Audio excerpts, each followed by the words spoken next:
Bonjour Monsieur Fossu, suite à notre échange téléphonique, je tenais de vive voix à vous reformuler ma compréhension de votre contexte. Alors, l'année 2020 sera pour votre centrale, SICAPA, une année de changement.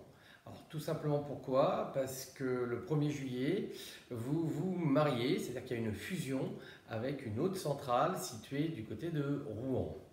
Et dans le cadre de ce mariage, vous souhaitez au mois de septembre faire un lancement officiel. Alors ce mariage, il a bien sûr un enjeu de puissance au niveau de la centrale, puisque vous allez, et en plus vous allez couvrir un territoire qui va du nord jusqu'au sud de Paris. Alors, dans ce mariage-là, ce qui est atypique, c'est qu'à la tête des deux entités, ce sont deux frères. Ce qui signifie quand même beaucoup de points communs en termes de culture et une complémentarité en termes de travail. Alors, au niveau des équipes, ça veut dire que bien entendu, il n'y a pas d'impact sur les effectifs. Par contre, il y a quand même à l'horizon de juillet 2021, il y aura un nouveau site neutre situé du côté d'Amiens, avec le risque que certaines personnes ne suivent pas, et surtout une nécessité absolue de ne former qu'un.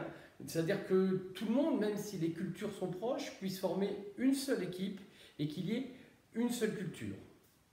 Après, il y a un impact à ne pas négliger au niveau des distributeurs, puisque vous allez passer de 11 distributeurs à près de 25, avec à l'intérieur des petits et des gros. Alors tout le monde s'est retrouvé au niveau, je dirais, qualité de service, au niveau prix. Par contre, il peut y avoir des conséquences ou des inquiétudes au niveau politique. Si par exemple, moi je suis un petit distributeur, je vais dire, mon poids ne va pas peser lourd dans les réflexions ou dans les décisions.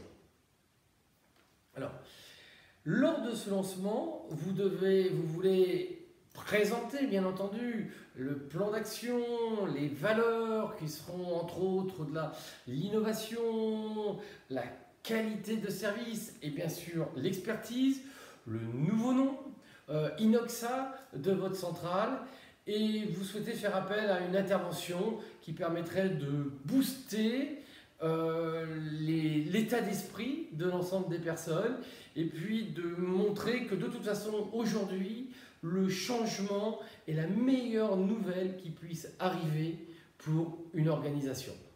Alors ce que je vous propose de manière plus classique avec quelques PowerPoint de vous détailler ce que pourrait être le contenu de mon intervention. Merci et j'espère à très bientôt.